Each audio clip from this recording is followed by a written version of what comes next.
All right, we're going to try this one more time. Hi there. I hope you have been enjoying the expo. I am really glad that so many people worked hard to put this together. I'm really happy to see that the Michigan community of game developers has been growing more and more, because I've lived here my whole life and we've never really had much of like a game dev scene. It's been a lot of like scattered smaller groups here and there. And it's been really nice to see more and more people connect and get together and work together. So I'm really, really happy for this expo, and I'm really, really happy that I have a chance to contribute. And I hope you've been having a good time. All right, my name is Valeen, and I make games that will make you cry. I've been making games in my spare time for about 10 or 15 years now. I do a mix of art and code, and recently I've been doing more writing. But my main focus has always been game design. So that includes everything from like gameplay mechanics to balancing of mechanics and stuff like that, as well as things like narrative design and things like level design. Some of the games I've worked on are It'll Look Great on Your Resume, Mirror Boy, Time Skippy, Dogs Throwing Swords 2, Three Barks to the Wind, and the upcoming thing I'm working on right now is a mobile action RPG called Boss Game, The Final Boss Is My Heart. The biggest thing I want to do with my games is make small games that are playable by people with full-time jobs, that are about smaller personal stories with fallible human people. That's what I want to focus on, and that is hopefully part of what I get across through my games. So, let's start the talk. Welcome to my talk, which is titled Misanthropic Mechanics, or How to Find Your Game's Core and also Make Games Faster, too. This talk was adapted from an article I wrote about 10 years ago for the RPG Maker Network website, which is where I kind of got started making video games, learning with RPG Maker. And it's a talk that I have kind of updated a little bit over a few years, after I've kind of like learned more, and there have been more examples of what I consider misanthropic mechanics. This is a talk that I wrote kind of focused at newer designers, but I think it's a good reminder for basically any designer. And you'll see in a minute here, there are some examples of more experienced designers that kind of fall into the same trap. And my goal with this talk is to help you learn what your game needs, and more importantly, what it does not need. And hopefully it will help you make better games faster. Okay, so when I design games, I try and design them with a style that I call like thrifty design or focused design. And thrifty design is all about avoiding and removing elements in your game that don't complement the core of your game, and only focusing on adding and growing elements of your game that really support that core. And a lot of developers and designers will talk about like the core of your game, and it's kind of a hard to pin down term. But for the sake of this talk, I'm going to call the core of your game like the main emotions and feelings and actions that you're trying to present to your player. Now that can be a mechanic, like jumping, for example, but it can also be like a gameplay emotion, like for example, a game that was about the emotion of love, like a visual novel, for example, where you're trying to, learn more about a person and interact with a person and become closer to them, or a game might have a core of like fear and horror, which is in a horror game, like a game where you feel very helpless and scared. Usually I try and figure out what the core of my game is in a way that I can sum it up in about a word or a sentence. If you kind of have to talk about your game for like a couple paragraphs and you can't really pin down like what your game really, like what the focus of your game is, you might want to think about it until you can kind of pin it down. So thrifty design is all about avoiding and removing elements in your game that don't complement the core. And a very common trap that I see new designers fall into is copying elements from games that they like or games that inspire them, and putting it into their game without really thinking about whether or not it fits. This might be because an indie, like a smaller, newer developer is trying to make like a platformer, and they really like Mario or something, and they're like, okay, well, like I'll add Goombas and I'll add Koopa like enemies or whatever they want to do, and they don't really think about whether or not that matches with the game that they're making, and all the changes that they've made alongside it. Sometimes developers will even break the fun parts of their game by trying to force in things that don't fit.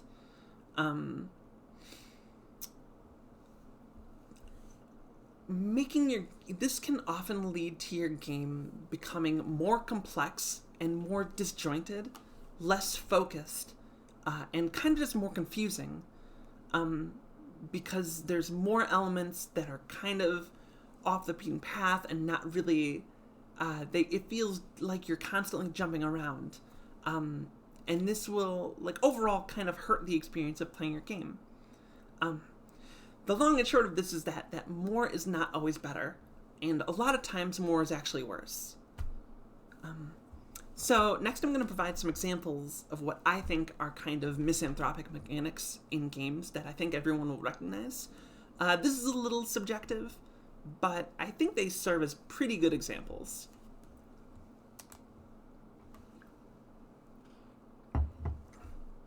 Okay, so here are some games that I think have what I would call misanthropic mechanics.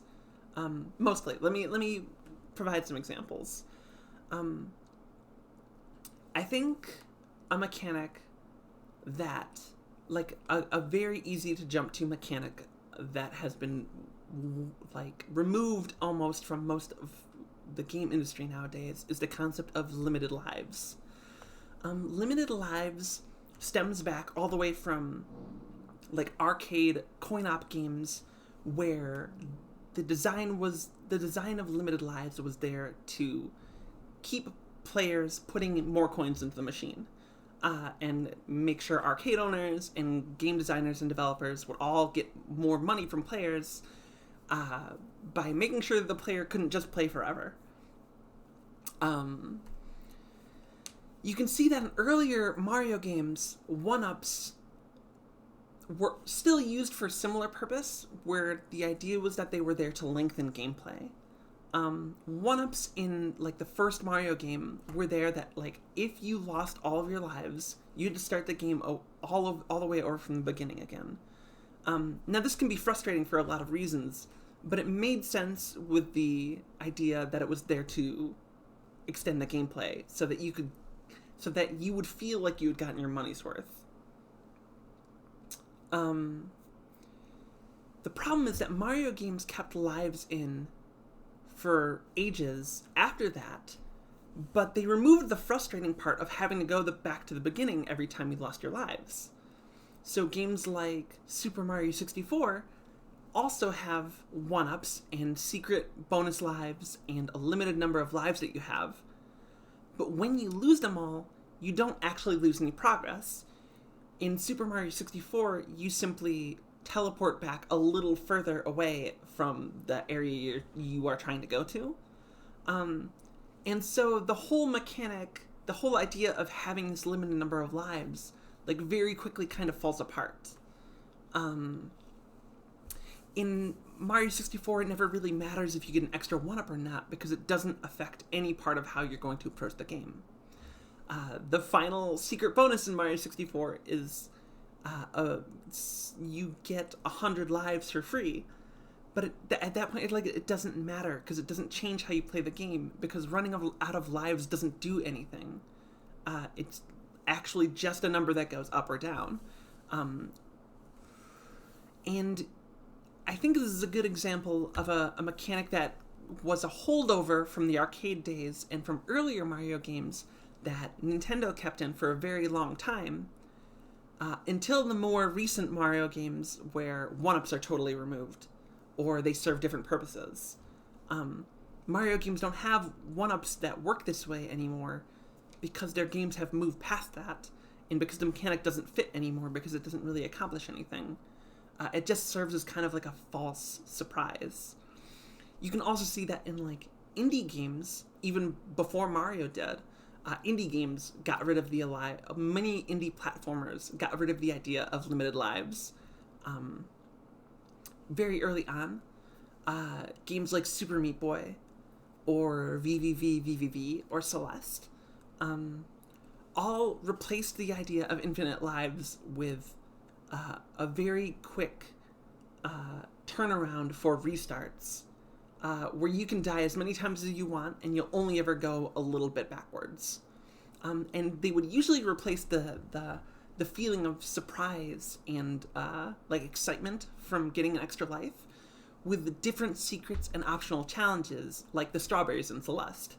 And they fit the game much better, because the game no longer needs lives. The mechanic was not accomplishing anything, and the designers of those games recognized this and just removed the concept of lives altogether.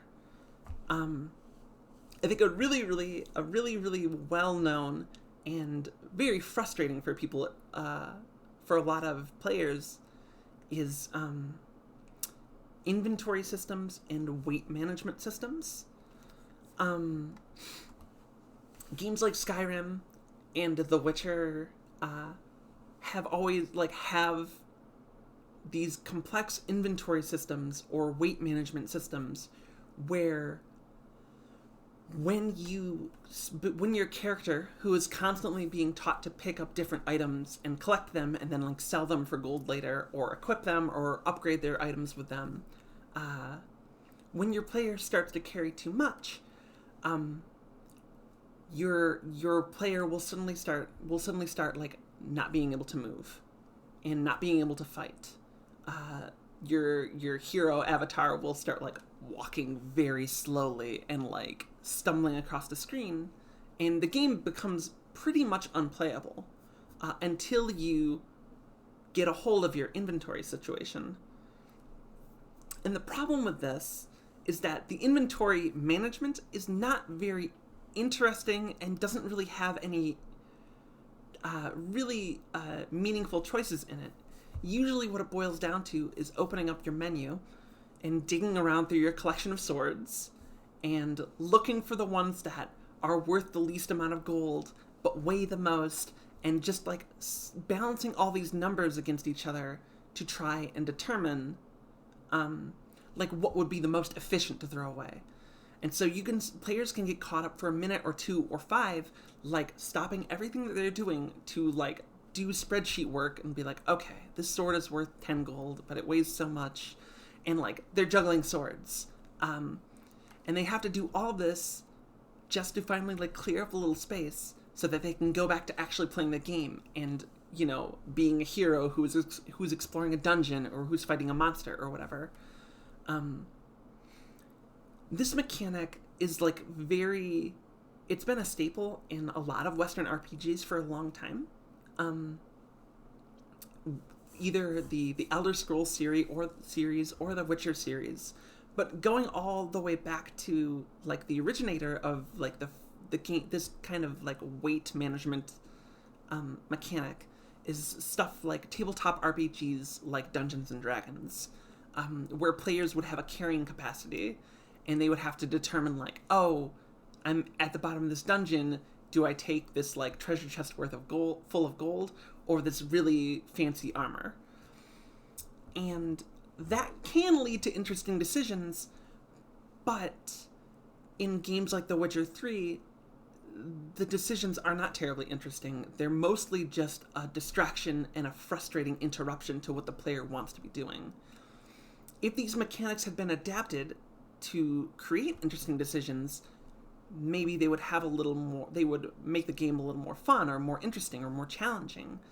But most of the time they just serve as an interruption. And it really goes to show you that it's kind of a holdover from previous generations, stretching all the way back to Dungeons and Dragons. And it doesn't lead to that much fun. You could make an argument that inventory systems are, like, more realistic and can kind of, like, put you in the shoes of the character a little more.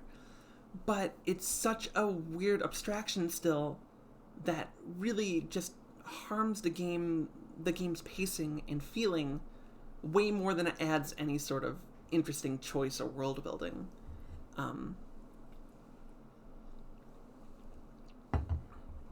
Again, I know these examples are subjective.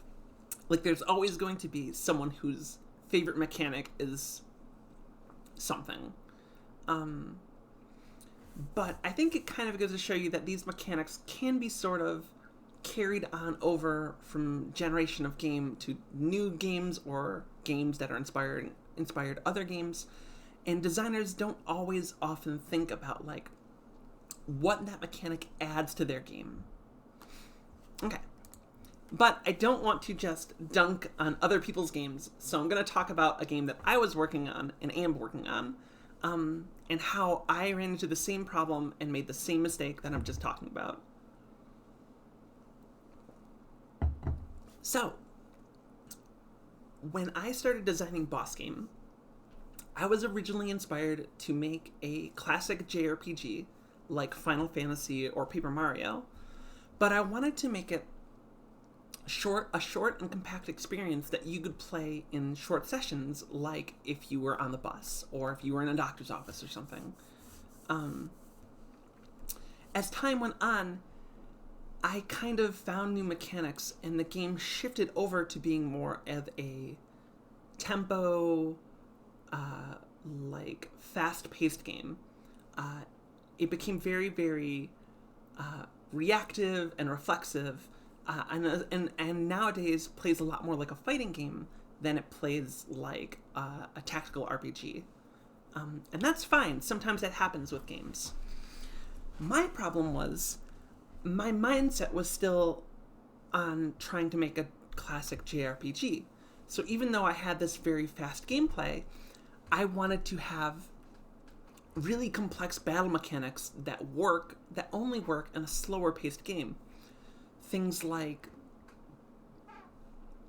balancing buffs and debuffs, or stacking, like, combination moves in order to pull off something really fancy. Like, one hero casts a fire spell and one hero casts a tornado spell and it makes a fire tornado. And, like, my approach to it was inspired by really complex RPGs, but the problem was that in the moment-to-moment gameplay of Boss Game, where most of your mindset is like attack, block, attack, those mechanics didn't fit. And there was way too much number crunching and way too much, like, I was trying to force strategical tactical gameplay into this very short-term, fast-paced game. In addition to that, what I ended up doing was designing a really complex equipment system where, as you defeated bosses, you would unlock new equipment for your characters that would replace their skills or give them passive buffs.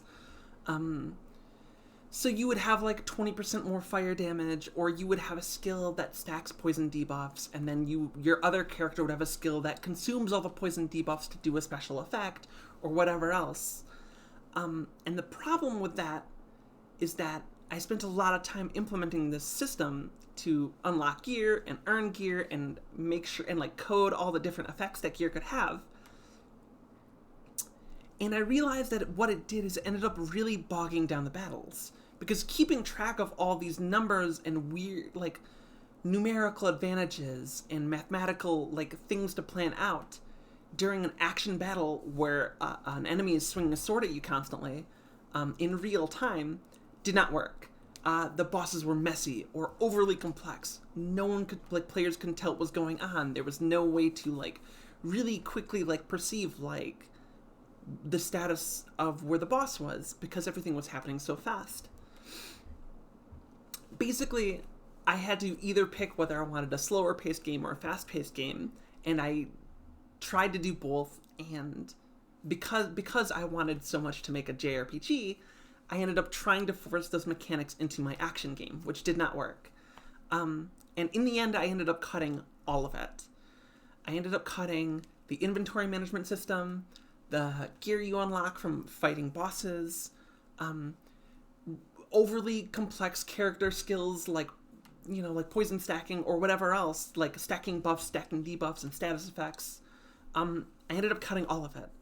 So all of this work that I had spent designing and coding and doing art for, this whole UI for equipping stuff or unlocking stuff, all went to waste. I threw away all of it. And it was frustrating. And I was really, really mad at myself. But I learned it was a good reminder that, like, it is good to think of this stuff ahead of time. It is really important to think of, like, how this mechanic or how this element that you're adding to your game fits into the game that you're trying to make. And if it doesn't fit, to avoid it or change it and not put it in. I was a little lucky in that some of the stuff that I had worked on, I was able to kind of move over to other places in the game, and I was able to replace the gear unlocking with like something that actually feels a bit cooler. But that was a mistake on my part. Like, it was a lesson learned, because I didn't think ahead about how what I was implementing would affect my game. So, how to avoid adding misanthropic mechanics to your game. Like I said at the beginning, the most important thing to figure out is the core of your game. It can often be an emotion. It can be something like horror in a horror game, you know, fear. It could be cooperation in a team-based game. It could be triumph, which is the core emotion of, like, most games. It could be a number of things. You could be really focused on telling a story that you want players to sit back and play slowly. You could be really trying to get the players' blood pumping with a fast action game. You want a core that you can sum up in about a sentence. For example, if I had to kind of describe the core, what I think is the core of like a Pokemon game, I would say that it is discovery. I would say that Pokemon games are about discovery, because Pokemon, the by and far most exciting part of Pokemon is when you stumble into new Pokemon. Whether it's because you found them in a battle, or you ran into a trainer that has a different Pokemon that you're battling, and you're like, oh, I don't know where they got that. Or wherever else. Like, the joy of finding new creatures in Pokemon is like the best part. That's why you're there. You're there to find new cute monsters. And so every element in Pokemon is really shaped around getting you to do that more. The plot and the story of Pokemon, things like battling trainers or getting your way up to the Elite Four, those are all kind of just ways to drive you to new areas so that you can find more Pokemon. And I really think that, like, it's a pretty good example of, like, discovery and exploration and the joy of finding new things is Pokemon's core. So, once you know your game's core, you should determine whenever you add or thinking about adding a new element or mechanic to your game, whether it's something you come up with or something that you just liked in another game, you should step back for a minute and think about how it fits within your core. or how you can adapt it to fit in your core.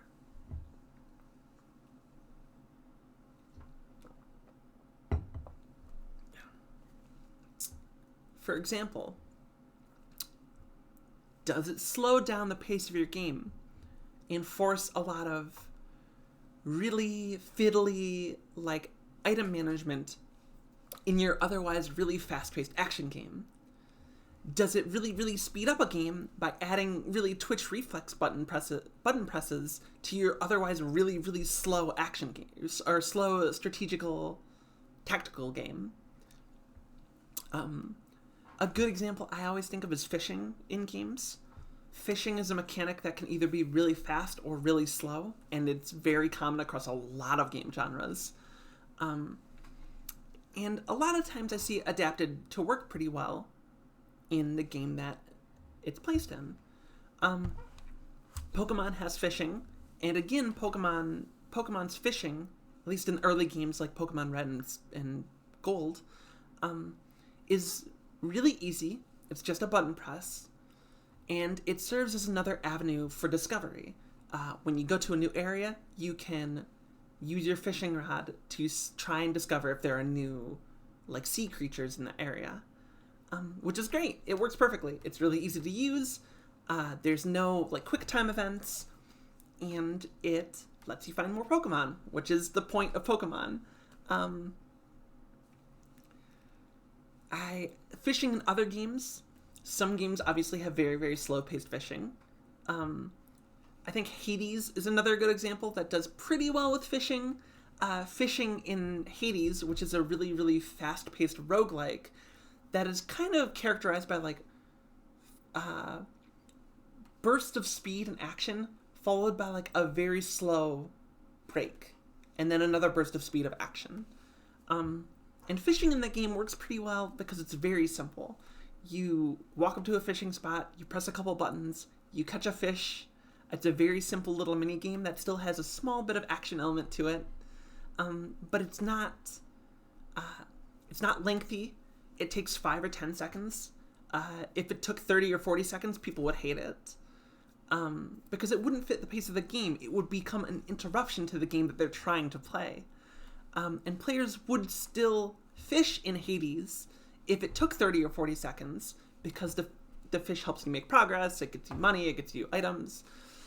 But they would be mad about it. It would be, and kind of rightfully so, because it would suddenly be this big interruption to their adventure that they're on, where they've been, jetting through all these rooms and defeating all these enemies at a very rapid pace.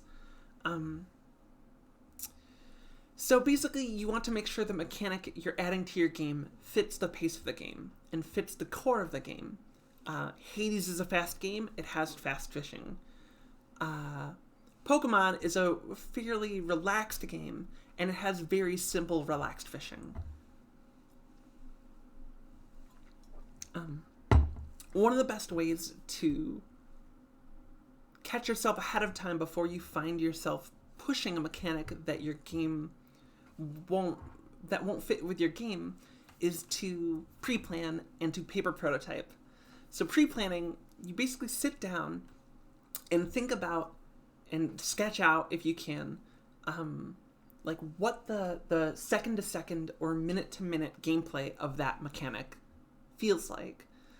For example, if you're playing The Witcher and you've just defeated a bunch of monsters, you go around and pick up a bunch of swords, and suddenly you discover that your character's encumbered. So now you go into the menus and you start counting swords and juggling swords to determine which weighs the most and which is worth the most gold and which one you should get rid of. Whether or not you're in the middle of a dungeon or a quest that you're on, like, you stop and you do inventory management. And it's important to think about whether or not that's going to fit within your game. I would argue that The Witcher, the inventory management in The Witcher can really kill the pace of the game, because it stops the very cool dungeon that you're in or whatever. You have to stop and do spreadsheet work. I would also say that if you've already implemented a mechanic it is very good to playtest it as much as possible and see how players react when they run into that mechanic in your game. What does the player say or do when they start managing their inventory, or when they are presented with an opportunity to fish? Like, does the game suddenly or unnaturally like speed up or slow down all, or does the player like kind of complain or anything like that? And see if maybe it's because the thing you're adding runs counter to the mood that you're trying to create in your game. Finally, if you have kind of determined that your mechanic does not fit within your game, cut it. Just cut it. Get rid of it. Cutting mechanics will save you so much time and money, and your game will feel more focused and less messy and less overly complex. Players have a limited amount of things that they can juggle in their brain at a time, and it is better to spend that focusing on the strengths of your game rather than trying to simply add more. It will make your game feel more dense and strong, and more memorable, and it will make the game less confusing. It will also almost always save you time and money. This is a difficult thing I have found, especially for newer developers. It's a difficult thing to get used to, because especially once you've spent work like planning out a system or implementing a system, it is hard to want to remove it, because you have so much time invested in it. But sometimes removing it will just make the game better. Keeping in messy systems that don't fit will not improve the game. Sometimes there are ways to adjust what you've made to something that does fit your game. If you had implemented, for example, a very long, lengthy fishing minigame in Hades, and a bunch of players had said like, hey, look, like, this takes so long to do, it's not fun, I'm not here for this, I'm here to kill monsters and find treasure, then you as a designer could say, hey, I'm going to cut it shorter. We're going to make the fishing take 3 or 5 seconds, and then you can keep going and be on your way. And then you've at least made the pacing of the mechanic fit what your game is trying to evoke. So there are ways to adjust your mechanics to fit your game. However, just be careful you don't do it through like unnatural incentives. For example, like players, when presented with an opportunity to get more gold or experience, because let's say they're going to go fishing in your game, and fishing gives them experience or gold, but what they really want to do is keep finding new monsters and see more of the story and see more of the towns in your RPG, but fishing provides all these benefits. A lot of players will choose to spend a lot of time fishing, even though they don't enjoy it, because they want to improve their experience with the main game. But it will still feel bad for them as they continue to play through this mechanic that they don't really enjoy, because you've kind of incentivized them to do so, and they will find a way to optimize the fun out of the game by spending way more time in this thing that has been included, instead of just doing the thing that they want to do. The long and short of it is, if you aren't sure whether or not something fits and helps the core of your games to become stronger, you should cut it. Okay. So let's wrap this up. Here's some of the important things to remember. Here's like the clear summary, like the top tips. Don't copy and paste elements from other games without thinking about how they fit within what your game is trying to do. Even if your game is inspired by another game, spend some time to think about how that mechanic improved the first game and if it would do the same for yours. Spend some time figuring out what the core of your game is very early. Determine what emotions what you want your player to feel. Determine the main feelings of discovery or horror. Determine like the actions you want your players to be doing the most, whether it's jumping or tactical fighting or like talking with NPCs. Figure out what your core is early. And whenever you add a new element to your game, think about how it fits within your core. And if there's adjustments that need to be made, or if maybe the element doesn't really fit in your game. Finally, learn how to accept that you're going to have to cut things from your game to make them better. This takes some time to learn, and it's frustrating the first 100 times you have to do it, but it will help you make better games. Hopefully, this can all help you make better games faster. Thank you again for joining me for the talk. I hope you enjoy the rest of the expo. I hope you've enjoyed the trailers and streamers, and I hope we can all continue to grow as a community in Michigan and the Great Lakes area.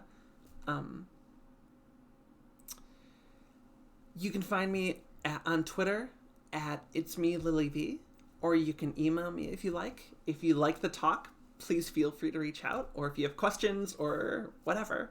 Thank you for listening. I appreciate it. Stay warm. It's really, really cold outside right now if you're in the Great Lakes region, so stay warm. All right. My name is Lily Valeen.